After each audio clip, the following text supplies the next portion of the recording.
থেকে আমি মৌ। আমরা নর্থ সিকিমের রাজধানী গ্যাংটক এসে পৌঁছেছি সন্ধ্যা 7:30টার দিকে। আর একটু ফ্রেশ ট্রেশ হয়ে আমরা বের হয়ে গিয়েছি গ্যাংটকে সেই বিখ্যাত রাস্তা এমজি মার্গ। আপনারা দেখতে পাচ্ছেন এখানে লেখাটা। আর এসেই দেখি আমরা হোটেল থেকে বের হই, প্রচণ্ড বৃষ্টির মধ্যেই এই গ্যাংটকের এই সুন্দর রাস্তাটা দেখার লোভ সামলাতে পারলাম না। এই জন্য বৃষ্টি ভেজা সন্ধ্যাতেই কিছুটা ফ্রেশ ট্রেশ হয়ে রেডি হয়ে বের হয়ে গিয়েছি। আর এখন আমরা যাচ্ছি একটা আইসক্রিমের দোকানে। আমি আসার আগেই দেখেছিলাম গ্যাংটকের এমজি মার্কের আইসক্রিমের দোকানটা অনেক সুন্দর। এখানে আইসক্রিমটাও নাকি অনেক টেস্টি, দেখতেও অনেক অ্যাট্রাকটিভ আর খেতেও নাকি ডেলিশিয়াস। তো ওই আইসক্রিমের দোকানে গেলাম, কিন্তু প্রচণ্ড বৃষ্টি, তার উপর আবার ঠান্ডা। এর মধ্যেই আমার ভীষণ ইচ্ছা করছিল আইসক্রিমের খাওয়ার। তো যেই কথা সেই কাজ, আইসক্রিম খেতে চলে গেলাম। আইসক্রিমের দাম ছিল 40 রুপি করে। আর বিভিন্ন প্রাইসের ছিল, কিন্তু অনেক আইসক্রিম দেখা যায় যে আমরা খেয়েছি বাংলাদেশে। তো ইন্ডিয়ার যে ওখানে একটা আইসক্রিম ওরা রেডি করে দেয়, ওটা খেতে ইচ্ছা করলো আমার। এই যে এটা সেই আইসক্রিম, এই আইসক্রিমটা নিলাম। খেতে আসলে অনেক টেস্টি ছিল। এই যে আইসক্রিমটা খেতে অনেক মজাই ছিল আইসক্রিমটা, কিন্তু প্রচণ্ড ঠান্ডা। একে তো ঠান্ডা বৃষ্টি, তারপর আবার আইসক্রিম খেয়ে আমার গলা ধরে গিয়েছে। এখন আইসক্রিম খেতে খেতে আমরা হাঁটবো। আমার কাছে আসলে ছাতা নেই। একটা ছাতা থাকলে ভালো হতো। বাংলাদেশে যখন ছিলাম বুঝি নাই যে বৃষ্টি হবে। এখানে যাদের কাছে ছাতা আছে তারাই এখন এই টাইমটা এনজয় করছে। এই দেখুন রাস্তায় প্রচণ্ড বৃষ্টিতে রাস্তাঘাট একদম ভিজে একাকার হয়ে গিয়েছে।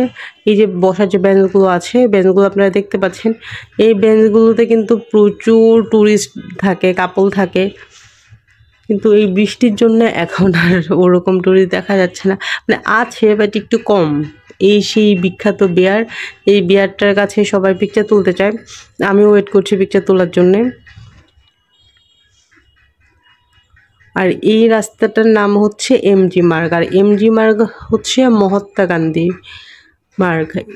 আর মহাত্মা গান্ধী নামকরণের কারণ হচ্ছে এখানে মহাত্মা গান্ধীর একটা স্ট্যাচু আছে। আপনাদেরকে এখনই আমি স্ট্যাচুটা দেখাবো। আমি যাচ্ছি স্ট্যাচুটা দেখানোর জন্য। ওই যে দূর থেকে একটু দেখা যাচ্ছে এখানে কাপড়ের পিকচার তুলছে।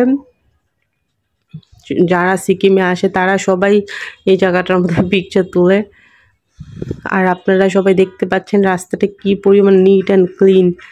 মানে আমাদের বাংলাদেশে কি হয়, প্রচুর কাগজ এটা সেটা পড়ে থাকে। এখানে ছোটোখাটো কোনো চকলেট বা চুইংগামের কোনো কাগজ পাতা কিছুই নেই। আমি একটু রাস্তাটা কাছে থেকে দেখালাম, একদম ঝকঝকে চকটকে, লাইটের আলোতে আরও বেশি সুন্দর লাগছে রাস্তাটা। আর এই যে বেঞ্চগুলো আছে, বেঞ্চগুলোতে এখানে বসে অনেক রাত পর্যন্ত, রাত্রে 2টা-3টা পর্যন্ত কাপড়রা আড্ডা দেয়, ফ্যামিলি মেম্বার ফ্রেন্ডস যারা আছে। এখন বৃষ্টির জন্যে কেউ বসছে না, বেঞ্চগুলো একদম ভিজে গিয়েছে। তবে রাস্তার বৃষ্টির পানিতে লাইটিংগুলো আমার দেখতে অনেক ভালো লাগছিল। আমি একটা জিনিস নোটিস করলাম যে লাইটিংটা অনেকটা ইন্ডিয়ান যে ফ্ল্যাগ আছে ফ্ল্যাগের সাথে ম্যাচ করে, মানে গ্রিন হোয়াইট একটু অরেঞ্জ যে শেডটা আছে ইন্ডিয়ান ফ্ল্যাগের ওই রকম করা হয়েছে। এটা হচ্ছে একটা চাইনিজ রেস্টুরেন্ট বা হোটেল। যারা চাইনিজ ফুড লাভার আছে তারা ওখানে গিয়ে খেতে পারেন।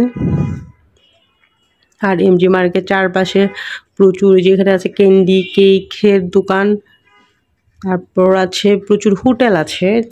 এখানে থাকতে চাইলে আপনাদের হোটেলের অভাব হবে না, কারণ রাস্তার চারদিকে প্রচুর পরিমাণ রিজনেবল প্রাইসে হোটেল আছে। এখানের হোটেল প্রাইস 1000 থেকে 1500 রুপির মধ্যে আপনি থাকতে পারবেন। এই গার্ডেনিংটা অস্থির সুন্দর। মানে এই গার্ডেনিংটা মানে রোডের সাথে না, আলাদা করে সুন্দর সুন্দর ফ্লাওয়ার ভাস বা ফুলের টব ওই ধরনের পাত্রের মধ্যে মাটি করে রাখা হয়েছে ফুল গাছগুলা।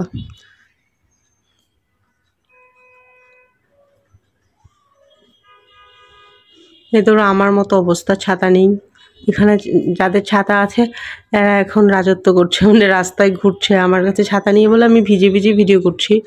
আর আমার ক্যামেরার লেন্সের মধ্যে বৃষ্টির পানি পড়ায় ভিডিওটা কেমন যেন ঝাপসা ঝাপসা হয়ে আছে। আর এই রাস্তার চারপাশে প্রচুর বারও আছে, যারা ড্রিঙ্কস করতে লাইক করেন বারে যেতে পারেন। আর ফুডেরও অনেকগুলো দোকান আছে, এখানে আপনি সব ধরনের ফুডের দোকানই পাবেন। যারা ফাস্ট ফুড বা চকলেট ক্যান্ডি বা স্ট্রিট ফুডের কিছু কিছু কর্নার টাইপের আছে, ওখানে অনেক ভ্যারাইটিস টাইপের আপনি ফুড পেয়ে যাবেন।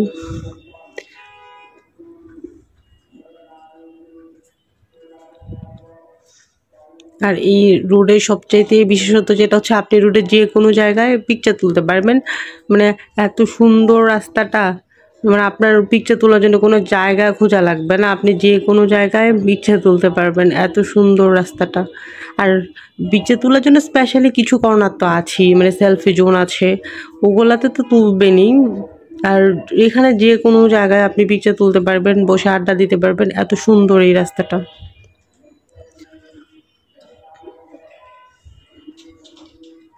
আর চারপাশে যে বড় বড় বিল্ডিংগুলো দেখতে পাচ্ছেন, এগুলো সবই হোটেল। আর এখানের মার্কেটগুলো রাত 9টার দিকে বন্ধ হয়ে যায়।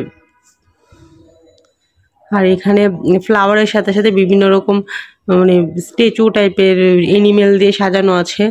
এখানে এখানে এগুলো মনে হয় ছোট ছোট বিয়ার হবে। আর এটা একটা সেলফি জোন, গ্যাংটক লেখা আছে। এখানে চাইলে আপনারা পিকচার তুলতে পারেন।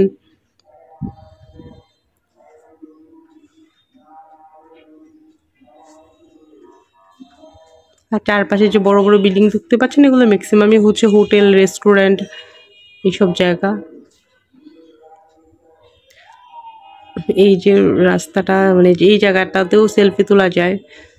আর এখানের পুরা রাস্তা জুড়েই সেলফি কর্নার এরকম ভরা, আপনার আলাদা করে আসলে খুঁজতে হবে না কোথায় পিকচার তুলবেন। প্রতিটা জায়গায় আমার মতো যারা একটু পিকচার তুলতে বেশি লাইক করেন তাদের জন্যই এই জায়গাটা।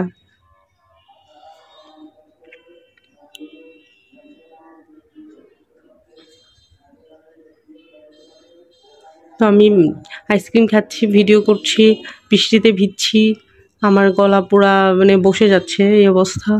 এখানে ছোট ছোট দোকান আছে, যাদের আপনাদের ছোট বেবি আছে বা গিফট করতে চান, এখানে ছোট ছোট জিনিস আছে, আপনারা দেখে নিতে পারেন। কিন্তু এখানে জিনিসের প্রাইসটা একটু বেশি। আমার মনে হয় মানে শপিং করার জন্য এই জায়গাটা না, এখানে হচ্ছে আপনি ঘুরবেন, এনজয় করবেন, পিকচার তুলবেন, এই জন্য এই জায়গাটা। এখানে আমি টুকটাক জিনিসের দাম করেছিলাম, প্রাইসটা অনেক বেশি। এটা হচ্ছে বার, যারা ড্রিঙ্কস করতে চান তারা অনায়াসেই এখানে মানে বার ড্রিঙ্কস করার জন্য সব ধরনের আইটেম অ্যাভেলেবল আছে। সব কিছুর নাম আমি আসলে জানি না, তাই আমি একটু দেখাচ্ছি এমনি। আর রাস্তা চারপাশে প্রচুর পরিমাণ বার, ক্যাসিনো, এমনি তারপর চাইনিজ খাবার বা আদার যত রকমের খাবার আছে, সব খাবারেরই রেস্টুরেন্ট অ্যাভেলেবল আছে।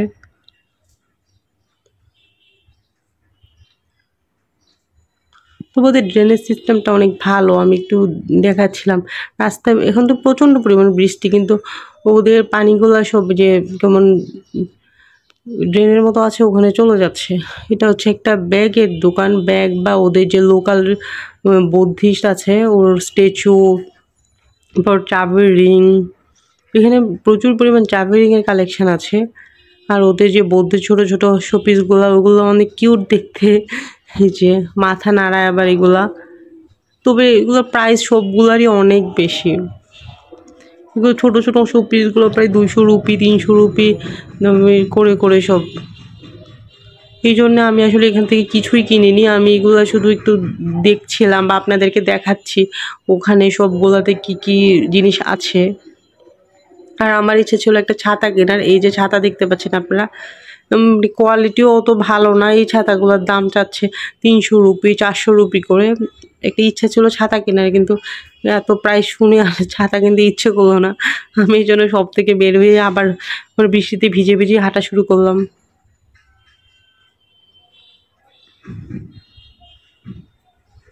এই সেই বিয়ার, এই বিয়ারটা এমনভাবে তাকায়, মানে যেই তাকাবে মনে হবে তার দিকে সে তাকিয়ে আছে এরকম, এই যে হিংস্র দৃষ্টিতে সে তাকিয়ে আছে। আর এই জায়গাটাতে মোটামুটি ভিড় লেগেই থাকে, মানে আমি অনেকটা সময় ওয়েট করে ফ্রি পেয়েছি একটু ভিডিও করার জন্য। প্রচুর টুরিস্ট এই জায়গাটার মধ্যে দাঁড়িয়ে থাকে ছবি তোলার জন্যে।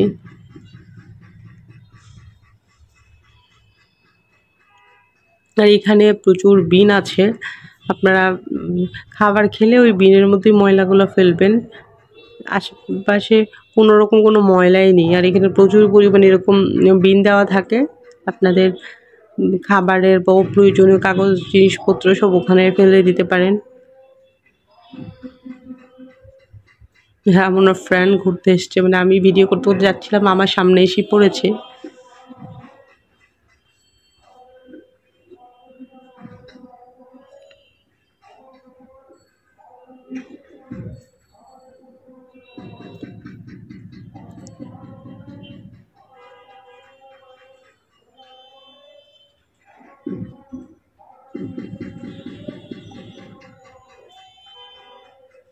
আর এইখানে কিছুক্ষণ পরে পরে আই লাভ গ্যাংটক এই টাইপের লেখা থাকে, সবগুলাই দেখতে অনেক সুন্দর লেখাগুলা।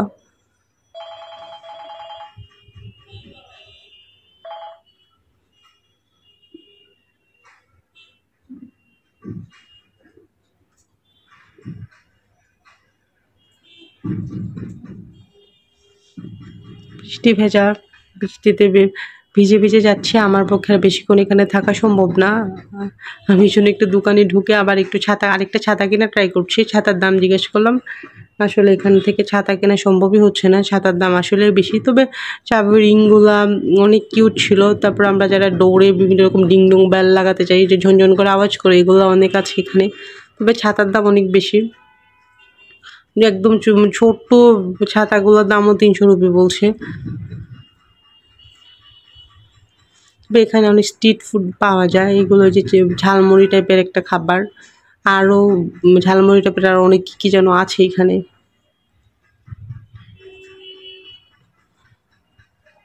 যদিও আমি খাইনি কি এখানে কিছু, আমি শুধু এখানে স্ট্রিটের যে শোপিস টুপিসগুলো আছে ওগুলো দেখছিলাম। এগুলো হচ্ছে ছোট ছোট ডল, যাদের গার্ল বেবি আছে তাদের জন্য কিনতে পারেন। কিন্তু এখান থেকে শপিং না করলে ভালো, শপিংটা কলকাতা থেকে করলে ভালো। দার্জিলিং বা কলকাতা থেকে যদি করেন তাহলে বেটার হয়। দার্জিলিং মলেও প্রাইসটা কম, কিন্তু গ্যাংটকের জিনিসপত্রের দাম অনেক বেশি।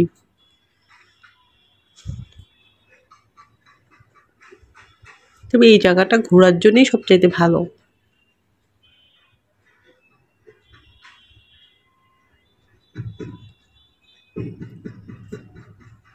আর আমার পক্ষে বেশিক্ষণ হাঁটা সম্ভব না, কারণ আমি 2 দিন ধরে জার্নি করছি। বাংলাদেশ থেকে জার্নি করা শুরু হয়েছিল, তারপর নিউ জলপাইগুড়ি থেকে গ্যাংটক। এখন আমি হোটেলে যাব, হোটেলে গিয়ে আমরা ডিনার করে ঘুম দিব। সকালে আমাদেরকে লাচুং যেতে হবে, খুব আর্লি আমাদের গাড়ি চলে আসবে। যারা আমার চ্যানেলে সাবস্ক্রাইব করেছেন তাদেরকে অসংখ্য ধন্যবাদ। আর যারা এখনও সাবস্ক্রাইব করেননি, আমার ভিডিও ভালো লাগলে আমার চ্যানেলটা সাবস্ক্রাইব করবেন, কারণ আমার ইন্ডিয়ান নেক্সট ভিডিওগুলো তাহলে আপনারা দেখতে পারবেন। আর ভিডিওটা কেমন লেগেছে কমেন্ট সেকশানে নিশ্চয়ই জানাবেন। আর ভিডিওটা যারা এই পর্যন্ত দেখেছেন তাদেরকে অসংখ্য ধন্যবাদ। আর এটা হচ্ছে একটা কেক পেস্ট্রির দোকান, দেখতে অনেক ভালো লাগছিল, তাই ভাবলাম কিছু একটা কেনা যাক। কেকগুলো অনেক ডেলিশিয়াস ছিল। আর এটা কি যেন ইলেকট্রনিক্সের দোকান এটা হবে। আমার মোবাইলের মানে এমনি ব্যাক কাভারের প্রাইস একটু জিজ্ঞেস করছিলাম, এখানে কেনার কোনো ইচ্ছা নাই, জাস্ট জিজ্ঞেস করলাম।